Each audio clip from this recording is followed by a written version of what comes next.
Assalamualaikum warahmatullahi wabarakatuh.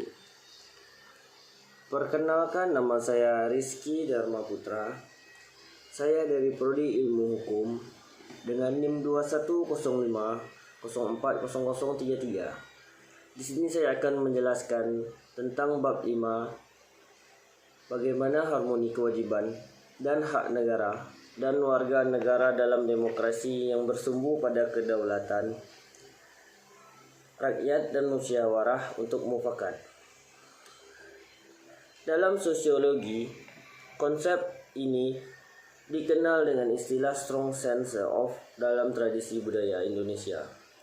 Semenjak dahulu, tatkala wilayah etnis Leman, konsep kewajiban selalu menjadi landasan apa sebenarnya yang dimaksud dengan hak dan kewajiban itu dan aksiologis dalam hubungan rakyat dan penguasa, atau melakukan suatu yang semestinya diterima atau dilakukan oleh pihak keadaan yang sama berlangsung tatkala masa penjajahan di Nusantara.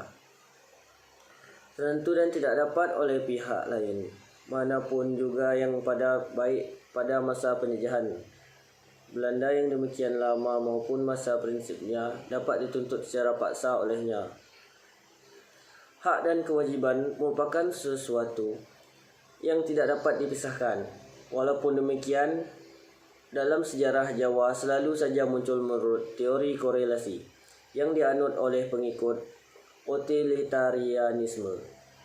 Ada pemberontakan petani, perjuangan hubungan timbal balik antara hak dan kewajiban. Mereka berpendapat bahwa kita baru dapat berbicara tentang Gemanisopatores. Itu antara lain didokumentasikan Multatuli dalam buku Max Hak dalam arti sesungguhnya. Jika ada korelasi itu, hak yang tidak ada Hevialar yang jelas lahir dari buntutan hak-hak mereka. Tak hanya itu, ide kewajiban yang sesuai dengannya tidak pantas disebut hak. Para hak negara dan warga negara dalam tatanan kehidupan demokrasi pejuang kemerdekaan melawan kaum penjajah tak lain karena hak-hak Indonesia yang bersumber pada kedaulatan rakyat dan musyawarah untuk pribumi dirampas dan dijarah. Model Celtic ini digunakan sampai substansial, bukanlah perbuatan bebas atas dasar kemauan sendiri. Bukan tahun 1870-an. Tanpa perubahan yang berarti sampai dikemukakannya, ban pula perbuatan bebas tanpa kontrol. Namun, pembuatan bebas yang angin dan kawat, yang ditolak dengan menerima pengantar dan penerjemah Alec Lanur. Kinerja masyarakat secara sehat mampu menghasilkan individu-individu besar mana negara mempunyai kuasa absolut terhadap seluruh warga yang mandiri, kuat, terbuka dan kritis, baik terhadap diri sendiri maupun terhadap orang lain, untuk pada akhirnya sampai pada kebenaran.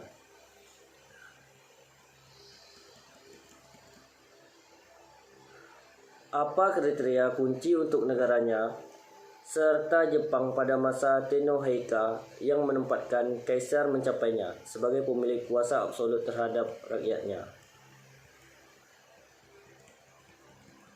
Selanjutnya saya akan menjelaskan tentang bab 6.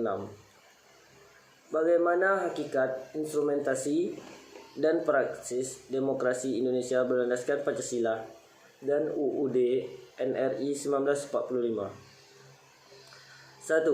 Secara etimologis, demokrasi berasal dari bahasa Yunani, yaitu demos dengan kompeni Belanda.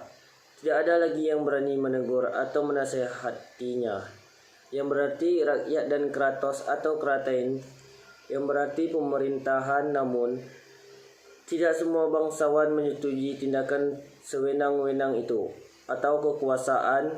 Jadi demos kratein atau demos kratos berarti masih banyak kaum ningrat yang menyatu dengan rakyat. Tekad pun menyatu, tekad pemerintahan rakyat atau kekuasaan rakyat.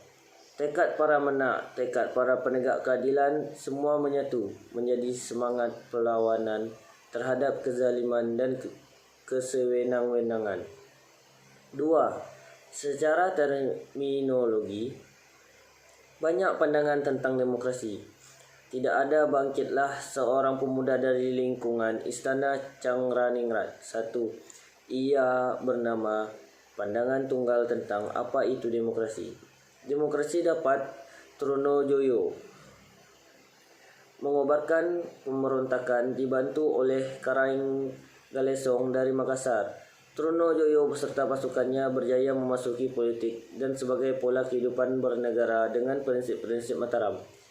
Amangkurat I melarikan diri menyusuri pantai Jawa, akhirnya meninggal dunia di Tegal Arum dalam keadaan nista dan sengsara. Dikutip dari 30 kisah teladan yang menyertainya 1945. 91. 3. Berdasarkan ideologinya, demokrasi Indonesia adalah demokrasi yang berdasar Pancasila. Demokrasi Pancasila dalam arti luas adalah dari kisah tersebut.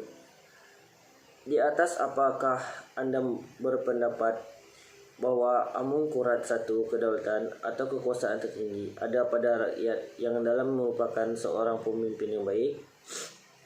Apakah memiliki kualitas moral penyelenggaraannya dijiwai oleh nilai-nilai Pancasila? Demokrasi yang baik.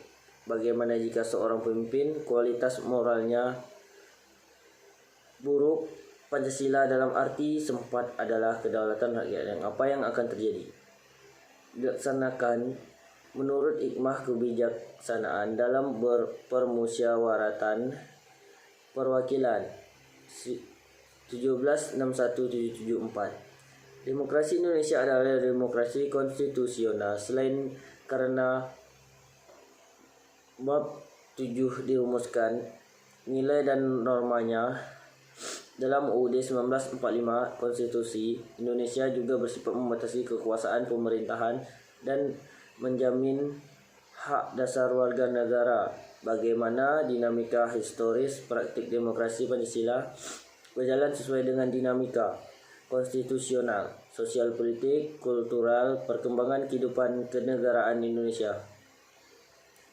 Prinsip-prinsip demokrasi Pancasila secara ideal telah terumuskan, sedang dalam serta konteks kontemporer penegakan tataran empirik mengalami pasang surut. Hukum yang berkeadilan. 6. Sebagai pilihan akan pola kehidupan bernegara, sistem demokrasi dianggap penting dan bisa diterima banyak negara sebagai jalan mencapai tujuan hidup bernegara, yaitu kesejahteraan dan keadilan. Sekian dari saya. Assalamualaikum warahmatullahi wabarakatuh.